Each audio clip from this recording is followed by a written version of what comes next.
Hello everyone, আসসালামু আলাইকুম। কেমন আছেন সবাই? আজকে আবারও চলে আসলাম নতুন একটি ব্লগ ভিডিও। তো দেখুন, আজকে আমি ছাদের উপর কি কাজ করছি সেটা দেখাবো। আমি কিন্তু বাবুকে ভাত খাওয়াতে এসেছি ছাদে। আসলে ওরা একদমই ভাত খেতে চায় না। আমার দুটো মেয়ে শুধু দুধের উপরই বেশি থাকে। তো আমি ওই জন্যে একটু ভাত নিয়ে ছাদের উপর চলে এসেছি ওদেরকে ভাত খাওয়াবো বলে। তো এই যে দেখুন, আমি প্লেটে করে কত ঘুরে ঘুরে কত কথা বলে আমি ওদেরকে কিন্তু ভাত খাওয়াচ্ছি। সহজে ভাত খেতে চায় না, শুধু 2 ফিডার খাবে। আর এই যে ফুলগুলো দেখছেন, এই ফুল গাছগুলো কিছুদিন আগেই লাগানো হয়েছে। মাশাআল্লাহ, অনেক সুন্দর সুন্দর ফুল হয়েছে। আর এই যে মিষ্টি কুমড়ো গাছ দেখছেন, অনেক সুন্দর মিষ্টি কুমড়োর ফুল এসেছে। সত্যি কথা বলতে, ছাদে যে এত সুন্দর মানে গাছের বাগান করা যায় আমি ভাবতেই পারি নাই। শুধু মানুষের ছাদে দেখি কত সুন্দর গাছ লাগিয়েছে, তারা কত সুন্দর গাছের পরিচর্যা করে। গাছ আমার খুবই ভালো লাগে, এই জন্য গাছগুলোকে দেখতেও আমার খুব ভালো লাগে। আমার সব সময় মনে হয় ছাদ ভরা গাছ হবে, দেখতে ভালো লাগে। আর এই যে দেখছেন, আমার কিউট মামুনিটা গাছে কত কষ্ট করে পানি দিচ্ছে। ট্যাপ থেকে পানি বোতল ভরে নিয়ে এসে কিন্তু ফুল গাছগুলোতে, ফল গাছগুলোতে সুন্দর করে করে পানি দিচ্ছে। আর আমাকে বলছে, আম্মু গাছগুলোতে পানি দিতে হবে, গাছগুলো একদম শুকনো হয়ে আছে। তো এই যে দেখুন, আমার দুইটা রাজরানীই কিন্তু পানি দৌড় দিয়ে নিয়ে এসে গাছগুলোকে পানি দিচ্ছে। আর মাশাআল্লাহ, গাছগুলো অনেক সুন্দর হয়েছে। মানে এতটা সুন্দর আর এতটা তাড়াতাড়ি যে এই গাছগুলো লেগে যাবে আমি ভাবতেই পারিনি।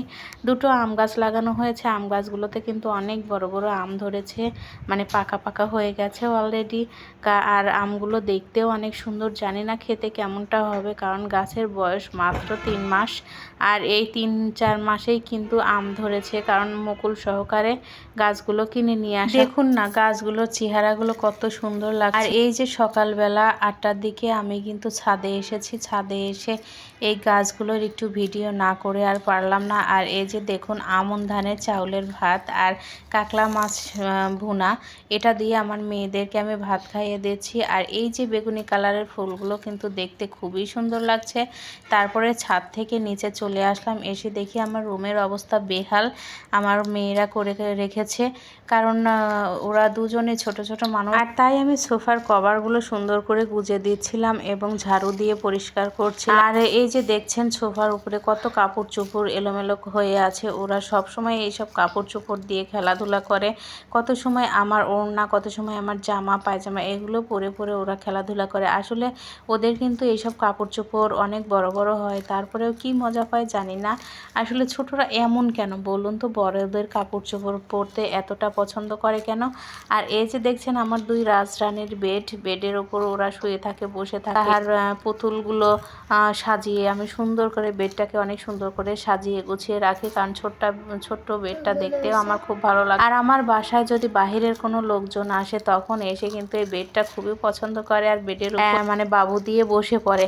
আর আমাকে বলে, আপু এত সুন্দর করে বেডটা সাজিয়ে রাখছেন, আমার কিন্তু এই বেডের উপর বসতে ইচ্ছে করছে।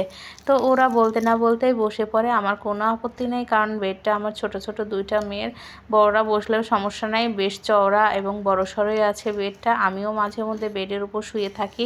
আর এই যে দেখছেন, কুশন বালিশের সবগুলো কাভার আমার মেয়েরা খুলে ফেলেছে। এর আগের ভিডিওতে আপনাদের দেখিয়েছিলাম আমি ফুল লতা পাতা কিনে নিয়ে এসেছি, সেগুলো আমি কোথায় ডেকোরেশন করেছি আমি আপনাদেরকে দেখাবো। এই যে দেখুন, আমি ফুলগুলো কিন্তু সোফার কর্নারে উপরে রেখেছি, আর লতা পাতাগুলো ছবির ফ্রেমের উপর রেখেছি। আর এবার ঘরটা ঝাড়ু দিয়ে আমি ঘরটা মুছে দিই। আপনাদেরকে একটি আমি প্রশ্ন করব, বলুন তো, আমার সোফার কভারটা ভালো লাগে না? আমার কিন্তু খয়েরি কালারের সোফার কভারও আছে, তারপরেও আমার এই কভারটা কিন্তু অনেক ভালো লেগেছিল। অনলাইনে দেখে এই কভারটা পছন্দ করেছিলাম। আমার স্বামীর নাকি একদমই পছন্দ না এই কভারটা। কি আর করার, কিন্তু আমার কিন্তু খুবই ভালো লাগে। ক্যামেরাতে তো দেখতে পাচ্ছেন যে আসলে কতটা সুন্দর। বেগুনি কালারের সোফার কভারটা লাগিয়ে সোফাটায় যেন অন্যরকম গ্লেস এসেছে। তো আসলে আপনারা একটু কমেন্ট করে জানাবেন তো, আমার সোফার কভার কালার আপনাদের পছন্দ হয়েছে কি? আমার হাজব্যান্ড আমাকে সব সময় বলে যে এই কালারটা আমার পছন্দ হয়নি, তার নাকি পছন্দ হয়নি, মানে ভালোই লাগে। তার কথা মতো আমি আর একটা সোফার কভার নিয়েছি। কভারটা খয়েরি রঙের, সেটা আমি সবসময় পরিয়ে রাখি না, আর এটা আমি সবসময় পরিয়ে রাখি, যেহেতু আমার ছোট ছোট 2টা মেয়ে আছে, তারা নোংরা করে ফেলে, এই জন্য আমি কভারটা সবসময়ই পরিয়ে রাখি। আর এই যে দেখছেন, আমার ঘরটা ঝাড়ু দেওয়া শেষ।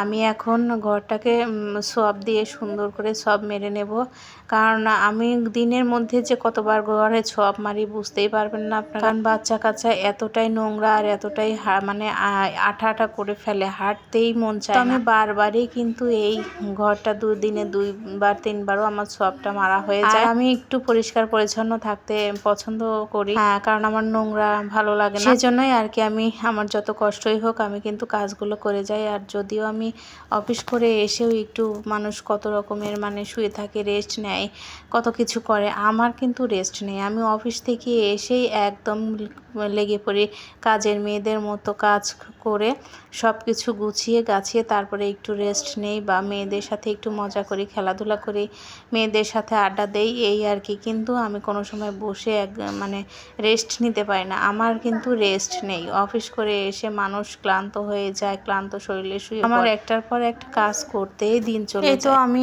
ঘরটাকে সুন্দর করে ছব মেরে নিয়েছি, আর সারাদিনে আমার এইসব কাজকর্ম করতেই কিন্তু বেলা চলে যায়। আমার অফিসে 8 ঘন্টা কাটিয়ে আসি, আর 8 ঘন্টা বাসাতে এইসব ধরনের কাজের ওপর দিয়েই আমার সময়গুলো পার হয়ে যায়। আর তারপরে আবার রান্না বান্না, বাচ্চাদেরকে ঠিকভাবে মানে গোসল করানো, ঘুম পাড়ানো, এগুলো করতে করতে একদমই দেখা যায় যে আমার কত সময় শরীরটাও ক্লান্ত হয়ে যায়। কিন্তু তারপরেও আমার বাড়ির বউদের রেস্ট নেই কেন বলুন?